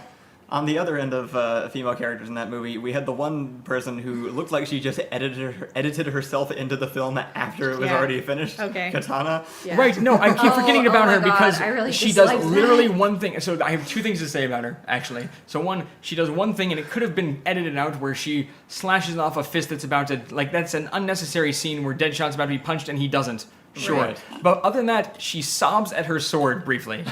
Right. So first off, like award goes to most awkward writing. Yeah. That's Oh my Katana. Her sword steals souls. Like A, that's probably pertinent info, so thanks for giving it to me. But B, what? Like, and then they never elaborate. Okay, I doesn't- can't. I have Katana- no rebuttal for this. Katana Yeah. and It's not really a fair Captain point to bring up. Boomerang. Nobody disagrees with Right, this on but And this then there's the movie. one guy with thing. the head, with the head that's gone now. Actually, the guy who lost his head. I don't remember who he was. Oh, Slipknot. Slipknot. yeah, didn't Slipknot. He can climb anything briefly until he explodes. Right. He's Yeah, like right. Paracord, the superhero. he? Right. Like, the only thing I think they did wrong with the first third of the movie was clearly showing who the main characters were. yeah. Like, I thought it would have been great, personally, if they had given Slipknot a full introduction and then killed him. Because I would have been like, oh crap, they're serious. You know like what? in And the my comics, that's what theory- he exists for, and they just like played it too straight. My theory is that they did, and they cut it out. Again, Possibly, yeah. I think That would because make they sense. have. I mean, people have Right. talked about how much footage didn't go into the actual movie that supposedly See would have also made it 10 times Snyder. better. Yeah. But like, so Yeah. this is the other thing. Like Captain Boomerang, he kind of weirdly gets an intro, but he's not that important. Right. Like his Captain Boomerang's actual role in the movie is sneakily drink Australian beer over in the corner Australianly. Well, but right? then the Flash got him. Right, Like, that's it. Right. Like his Oh, intro forgot is about that. slightly longer I than love El that. Diablo's, Yeah. and shorter than either Deadshot's or Harley Quinn's because they want to introduce Barry Allen.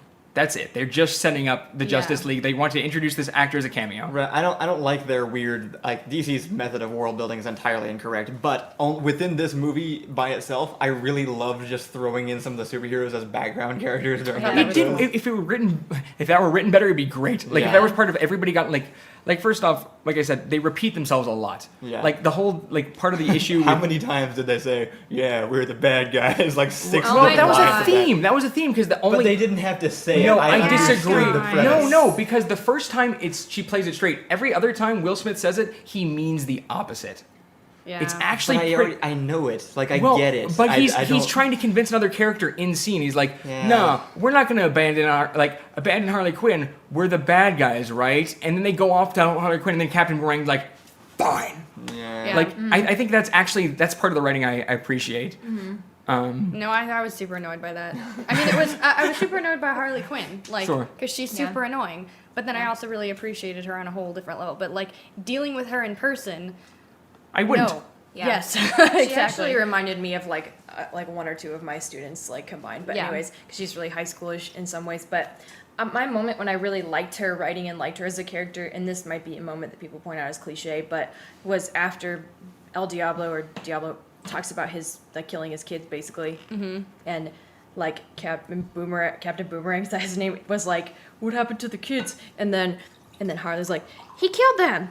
Don't you understand? He killed them. She's like, guy, it's like, come on, context clues. And then- they dead. Yeah, Like, but then she also goes on a rant, like, she's like, normal is the setting on the dryer, like, or whatever. And she starts I and she's hate like, everything we she can't have kids, we can't have Kristen, lives. you're too good Like, at this, sorry.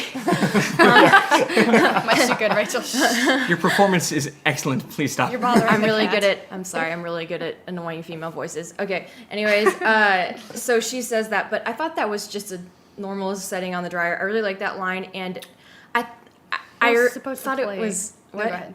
And it showed like her deepest fantasy later Yeah. with Enchantress, and showed her and the Joker like with babies, and I thought that was an interesting insight into It's how actually she a actually. usual Harley thing. It's kind of interesting. There's a lot of Yeah. there's actually other media does that, takes that and runs with it really, really well. I think This they did it good in this. this one, is too. good too. I mean, like the way they did it in like some of the video games actually made Harley Quinn a real character for me. But that's, I mean, it's not necessary. I thought they did it well here too. Yeah. What confused me about that sequence was I'm really kind of confused as to what Deadshot's relationship was supposed to be with his daughter. Yeah. Is he supposed to love her or not? Because it really like Well, I his thought he fantasy. didn't. His fantasy wasn't living with his daughter. His fantasy was shooting Batman. Oh yeah, And that then- was a Right. weird. And then at the end, his daughter begs him not to take the shot that saves the world. No, that was a trick. Right, That was the Enchantress that trying to- confused me too until What? she explained it to me. Well, There that was- no that was reason that she Enchantress. was- There's had- no swamp tendrils that they could throw in there. No, okay, so I Yeah. thought that was like a thematic thing, like an in the head thing. No, no. Like I thought it was like a, I'm willing to give up the world to save everybody, no, or give up my daughter to save the world, kind of thing. Because that's his. no. The whole point of that was like, it was her last ditch attempt at making sure that didn't happen, which is that, like, it actually what it does is it shows Deadshot and then it shows the Enchantress, which would be a completely pointless scene if she didn't look so close to like being completely defeated. It was like it's like the scene before the boss like crumbles and turns into dust, and like Right, yeah. in like video games. So they like pan to her, and then she just has this like, I think she has her arm out or something, or she has this look on her face, and that's when his daughter appears, and then he shoots over her because it's her. He loves his daughter. He just is actually a bad guy. Like that's the whole point. Right. Right. Like he loves his daughter. He wants to kill Batman. If he loved his daughter more than he wanted to kill Batman, he wouldn't be a killer. He would Right, be a his dad. story arc would be resolved already. Right. Yes. If that is how things worked, then, but I mean, that's yes. If he cared about his daughter more, he wouldn't be a villain. But Yeah. he doesn't. He cares about being a villain and has clearly like revenge issues, and loves his daughter. Yeah, and he was the most emotionally functional of all of them, kind Yeah, of. that's And true. that made him the He was leader. still a kind of. dad. Yeah, he was even more emotionally functional than Rick Flag. Like, like who was Rick like, Flag I mean, a Rick lot. Flag's love was being held hostage by a creepy, like, ancient goddess or whatever. So that kind of makes you weird. But like, I thought it was interesting how. Messes with you a little bit. He was Deadshot was a little self-righteous, like with that, like, well, I don't kill women and children, and then like El Diablo was like, well, I killed my wife and kids. Oh, like, Yeah. but Right. I actually, Exactly. I thought the Harley Quinn thing with Normal's setting on the dryer made an interesting contrast with Gwen in The Amazing Spider-Man when she says basically, like, I love Peter Parker more than I love Spider-Man, which is like the opposite of Harley's perspective, basically. Although maybe like her little fantasy at the end where she's dreaming like of brown-haired Joker with babies Yeah, that was kind a of little. contrast that. Maybe that's her. It was weird, but yeah, kind of like what Ian was talking about. They actually do Harley Quinn's sort of like psychological struggle really well in other things, and I think they touched it here, but they didn't go into like, again, they have supposedly 2.5 hours of footage, you know, of just, or maybe it's 2 days, I don't even remember how much footage Oh my of gosh. Harley Quinn and Joker where they Right. could go into depth on all of her psychological issues. Because the most interesting thing Right. about That's her. why I said it's kind of like the briefly broach my favorite topic of Doctor Who. The last the season 9 last season ender where like they bring back Gallifrey. Yeah. Doctor Who spoilers, sorry. They don't spend much time on Gallifrey, and I got that because they had 1 hour and they chose to do a Doctor story, not a Gallifrey story. So Yeah. this movie, I get they didn't like they wanted the Joker there as sort of a set piece for Harley and to set up Justice League, presumably. And so they had him in and they say, here's the deal: we're going to show you that this happened. Ask questions later. And I think that's fine. So to go bring it back to Spider-Man, just for the kind of the ending here, I thought kind of in contrast, I actually thought that Spider-Man had a really, really solid a really solid script in practical terms. Like it was like everything. It wasn't just thematic. Like I had questions that I asked and realized that there were actually answers to all of them. Yeah. Like the fact that you find out that the spider serum was made by his father using his own DNA, and that's why it gave him spider powers. Right, and didn't it turn him answered into a horrible questions I monster. didn't know I had. Right. Well, Yeah. it answered questions that other people wouldn't have bothered Also, with, which I thought was great. what happened to Peter Parker's parents? Right. It actually, watching this movie, I realized I never asked that question. I was so caught up in the Uncle Ben tragedy. I'm like, Right. well, he lives with his aunt and uncle. I guess. I mean, so does Will Smith, bringing it back around. Right. Well, and it showed a little bit of his parents leaving him in the first movie, but then didn't address it because it wasn't important for the rest of that movie. But then it Right. became important for the second one, and it went back. And what it went back to explained just little things that I didn't need this to make the movie good. But the fact that it just sort of addressed this is why when Harry tries to inject himself with stuff, he turns into a horrible green Right. hissy monster. Well, part of it is- instead of getting spider powers. Back again, just a little bit on Doctor Who. One of the most recent Doctor Who episodes, I realized it wasn't necessarily any better to the average viewer than most of the demographic than most of the episodes. But kind of having tried to write things, I understood that this episode was written better and just it fit better and it did things better that it didn't even necessarily need to. It was just sort of kind of a sterling quality script. And I think Spider-Man's like that. I can see why people don't necessarily see that as a strength of it, because a lot of it is it made the productions a lot easier, or it made the writing in other parts. The writing was helping the writing at parts as opposed to helping the audience. But it was really high quality from a writing perspective, I think. Yeah, well, and I think you can kind of see that in that they did. So to me, one of the things that they did that other people might look at and be like, that's bad because of a previous example, they stuck 3 villains in the movie. The Spider-Man movie that came out We a should have couple actually gone over these, yeah. beforehand. I said it before. The last installment of Tobey Maguire's movie was exactly not good because they tried to cram too many villains into the story at the same time. They had 3 in there too. Right, well, so many superhero movies before the Iron Man Renaissance, actually. Right, yeah. It's a typical following is it's kind of like the how Disney does sequels. You ever see Cinderella 2? No. It's just 3 episodes of a Cinderella TV show that failed. It's kind of how do we do... And this is still kind of... So Spider-Man did it well in picking up Daredevil Season 2, which didn't do it perfectly, but they in terms of bringing together multiple villains, they did it pretty well. It's Spider-Man had different stories all within this one movie, which is cool. It had a Peter Parker story, but on the side with the villains, it had one entire arc for Electro. It had a origin story for the Green Goblin. And then at the end, it just kind of threw Rhino in to help accentuate Peter Parker's story, which was perfect. That's all they needed him scene. for. I loved that scene. I never understood people complaining why he wasn't in there very much, because that's who the Rhino always has been. Also, well, but you say that, but you also tried to write a script where Shocker was important. Yes, because it was fun, but but yeah, Rhino is tutorial villain, and he shows up and plays that role exactly the way he's supposed to. It's also I didn't need to see the fight. I know he wins. Right. It was a thing. Right, he goes back to New York. That was the point. Yeah. He already won. So I'm trying to think if there's real briefly because I said at the beginning, it does many other things that other movies have done badly. Just as a quick overview, it includes multiple villains. It plays to the cheesiness, but it does it well. Yeah.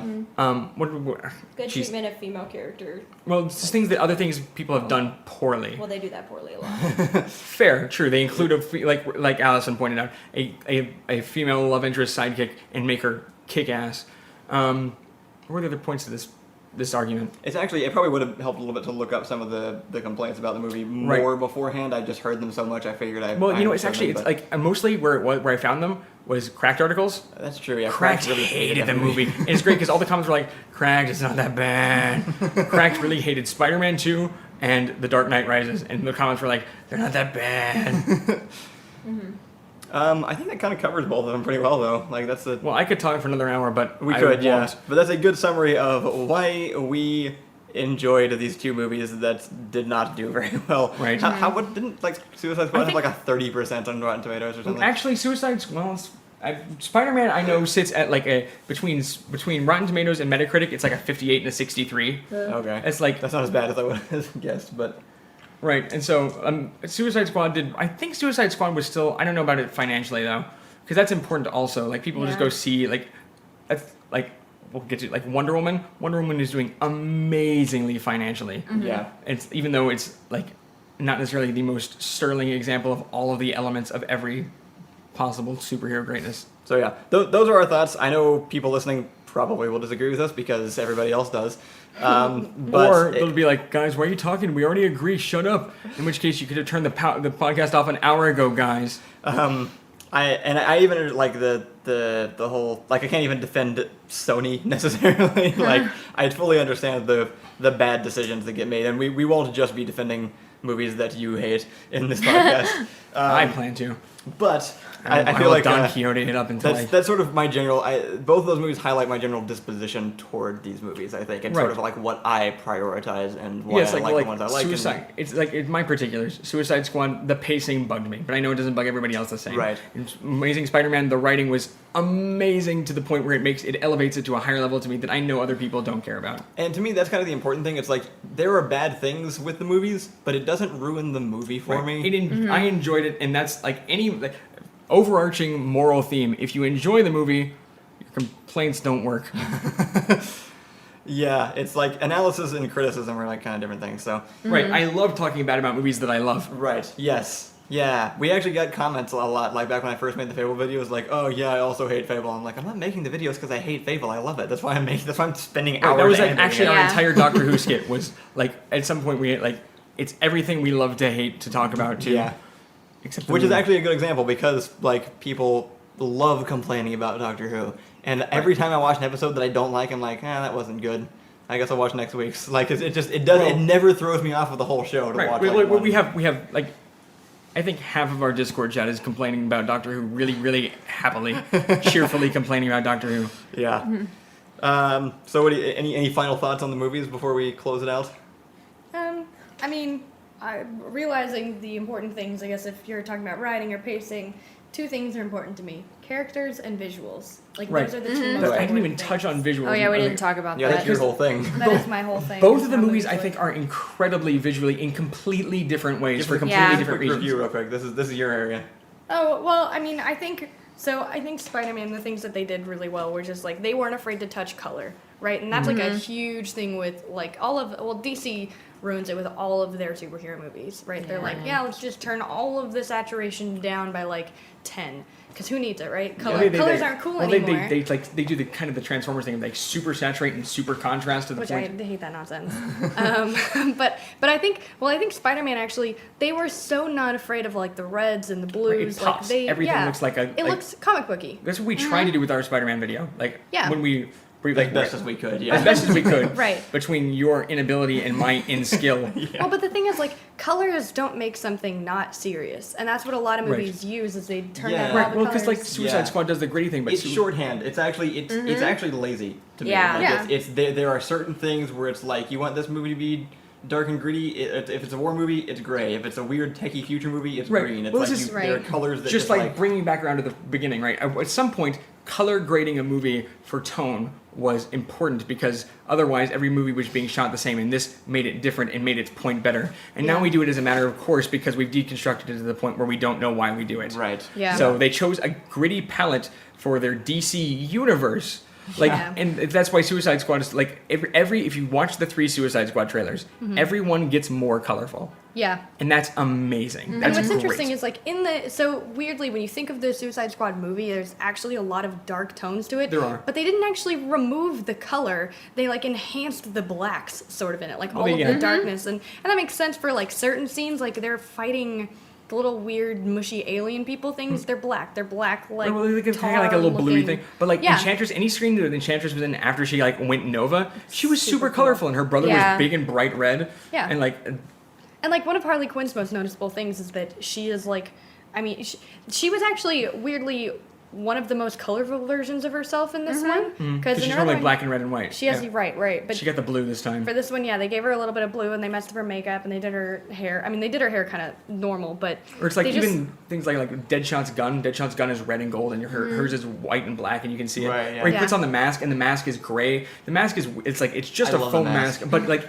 any scene he's in a dark gritty scene. He's got this bright white circle with like the big red sign, and it Yeah. makes it work. It's like it's a stupid looking mask literally everywhere except the scenes they put it in. I think. oh, and the Joker's car, like they were not Yes. afraid to use color to accentuate the point of every single scene. They were like, Yeah. this is what you're gonna look at, and I'm gonna do that with color. Right. I want That's to point out actually good filmmaking. that there was a Skrillex song called "Purple Lamborghini" that they played over the purple Lamborghini chase sequence. Well, and what's really interesting, or what I was just thinking of is that someone commented. So Your Movie Sucks is a YouTube channel that I follow, and he did one on the Suicide Squad before. I think like it was a thing, and there's a scene where the Joker, when he like plugs Harley Quinn's little, like he puts little electric Yeah. things on her head. There is a like Instagrammy purple blue filter that kind of comes over it, like the lights in the corners, sort of. I vignettes. loved it. And what's really interesting is it's definitely not something you see movies do because it's not something that happens in real life, and that's okay, like the hand web. Like, Right. You're yes. allowed to Yeah. accentuate a scene by adding things that make it Right. more That's of what actually it's an excellent supposed to be. point. They're like Like, at the imposing beginning, the feeling onto when you. they did the transitions during the character portfolios, where they just like freeze framed and like slammed comic book colors on them. Yeah. Right. Like and then like Yeah. flipped the that was great, and I kind of see why they didn't continue because that's like Community did this one in the Western shootout paintball episode of Community, Right. where they That's had a like the great one. freeze framed with like Ace of Spades, like they did the same thing in this, and it worked the same way. Borderlands intro is kind of what everybody Yeah. sort of Yeah. like the go-to comparison. But I loved Yeah. it.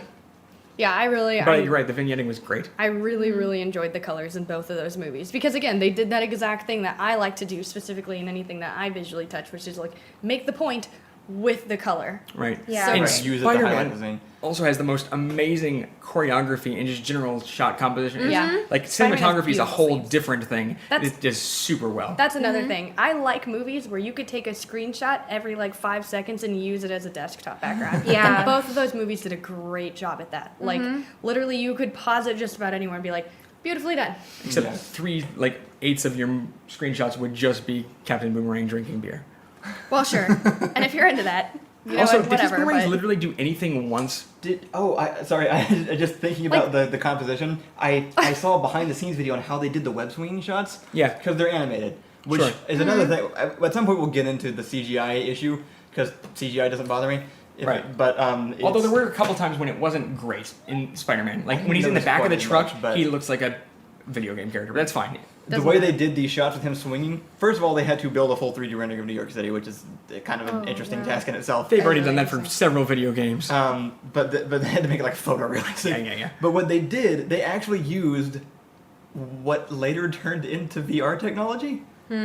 They said they had a guy hold a camera and handheld like move the camera through the digital. And they just scene tracked that onto the digital. so that it looks like it's Right. actually somebody holding a camera while as it's going through, which I thought was amazing because it actually let somebody get like these really organic like handheld camera movements. Yeah, a lot of the history of technology is taking really complicated, super cool science things and making them dumb enough for humans to be able to use them. Yeah. But yeah, I loved like the comic book composition of the Spider-Man movie. Like 'Cause- it also felt like video games to me. A lot of my touchstone for Yeah. Spider-Man is actually video games. I played so many Spider-Man games, Yeah. and there were things he moved in certain times, and he was like swinging. I was like, I've done that in the game. I remember that movement, like that Yeah. animation. It's great because I remember like, oh, I remember doing that in that game, but I couldn't in the other game, and that's why it sucked. You know what? This is actually really interesting because, back kind of on the color, Electro is blue. Yep. Like through and Yeah. through, the brightest blue, and they were not afraid to do that. I mean, Spider-Man's blue and red, right? And like, they. Electro they actually is the color blue though, because he's light. Right, So well, it's- what's You know what's interesting weird? is- It you know looks what like they're the Green doing Lantern wrong? suit, but it works. what they're doing wrong is Yeah. the new Justice League, I think, with Cyborg. That's Oh, how to do yeah. it exactly wrong. Right, he They're looks like, he looks no, like a transformer. he does. Right, they're like, no, too much color. Please remove. We can't take him Well, seriously. it's like they're trying That's to try too hard. Yeah, I like can't when even like tell it's supposed to be Cyborg. you see like they Yeah, have I in didn't Infinite- even tell either. like Ironside's gun in the first Transformers movie has more moving parts in it than all of Optimus Prime. Yeah. Because like that's where they did like what if these bots were real and they were super? Okay. Like, they invented new forms of math, and they did that with Cyborg. It's like, we don't need math, we want color. So here's a really easy comparison way that I view this kind of stuff. You can go out and take a picture of a flower on your phone, right? And then you can call it all kinds of photography or art that you want. But it's only really art once you put a black and white filter over it. Like, that's when people, like, that's what people do. They go black and white filter. And that's like, that is like base level minimum, I'm suddenly an artist. And I think Right. what movies do is they go, we'll just desaturate all the colors because then you're focusing on things like the grit and the realism. So Right. if you can do it well and get your point across and still be serious and at the same time focus on all the other things and use all of the colors, then Yeah. you've seriously, like, you've got it right. And that's bringing back into the themes of why this movie did things better that other movies failed on. Right. Like, so when you take a picture of a flower and you make it black and white, what you're saying is, I did something to this picture and now it means something different. Yeah. Now maybe you have something that actually means that, or maybe you just wanted to say that. These movies, a lot of these movies when they stick in 3 characters and they make it super gritty, what they're doing is they're saying, look, we did a thing Right. intentionally, so you know that we did a thing. But everything they did in The Amazing Spider-Man 2, they did for a reason and it worked. They I had was- 3 Yes. villains and I I was going to make exactly the same point, actually. Basically, all this speaks to is just understanding why you're doing the things that you're doing. And when Right. when you're considering that, there are no actual rules, is the thing. No, It's like, that's the whole as point. long as you as you understand why you're using the visuals the way you are and why you're using color and why you're writing it this way and why these characters are acting the way they are and interacting. And it's as Don't much, just do with reason. it's as much what you show as what you don't show, and you have It's to make as much those decisions. why you show it. And why Yeah. you show it, yeah. And I think the ones that end up kind of faltering are the ones that ignore that. It's like, why do they make it dark in Superman? Because that's what the rest of them Yeah. are doing. Like, it's This is the palette I mean, we I show. think Well, it's- Zack Snyder's good at that. right. Yeah, I mean, or any other reasons. Well, Yeah. we can do DC better later. I mean, when you make an art product like that involves photography or film, you're capturing reality, and a lot of people don't think about how you're intentionally doing it. But like Allison was saying, when you take a photo and make it black and white, you're trying to convey some kind of emotion. And when you take that like black and white kind of desaturated gritty filter and put it on something, you are conveying like a basic emotion. Like you're saying, like, this world is gray, like maybe the morals aren't as clear, so just Right. bad things are going to happen. So that's an emotional shortcut you're taking. But like the reason that The Amazing Spider-Man and Suicide Squad especially make powerful points is because they don't just do that one thing. They do all these like specific things, like Right. Right, See, yeah. also Ian was like saying. the red dress in Schindler's List. So that's just like a more effective communication as an art product. Like it's Yeah. it's doing specific Well, it's things. communication. That's what Yeah. it is. Well, yeah. Yeah. And I mean, art exists to make points, right? It exists to take you somewhere emotionally, right? So when it's doing a better job of communicating specific emotions at specific times, it's like And it does so it's doing its subtly, job. I think is what it is. It's like putting the gray filter over it is basically putting a sign over it that's being like, this is morally gray. Sometimes. Yeah. I mean, like, it's okay if you do it brashly, if you do it like the splash page comic books. That's Sure, not subtle. yeah, Or- following but- exactly what I've been but saying. like Allison said about the vignetting, that's subtle. Yeah. yeah. And that works. But sorry, and just to reiterate, like, I'm not going against it and saying what they're doing is wrong. I'm just saying do it with a reason. Like, Yeah. understand Yeah. why you're doing it is all. There's- Like, That's put the why- gray filter on as long as you know why you're putting the gray filter on. Yeah, of Spider-Man course. does it all, but he does it all right. Yeah, there's no wrong or right way to do art. We just happen to like this, and we think it's Right. like good craftsmanship. It's more specific and tailored, We basically. can't say it's bad art, but we can say it doesn't do much for me, and it doesn't effectively communicate as much as Spider-Man does, which is what I say every time I see art. Sorry, Van Gogh. Not as good as Spider-Man. Well, I think that probably covers everything for this podcast. Right. Also, the music's good in both. Yes, good music. Have JP on at some point. Just throw that random thing and no Yeah. elaboration. Music is a good kind of art because it takes you straight to a specific emotion in Now, a see, more now you're specific way than talking. color can. You're talking I knowledgeably. believe. Please stop. I don't know anything about this.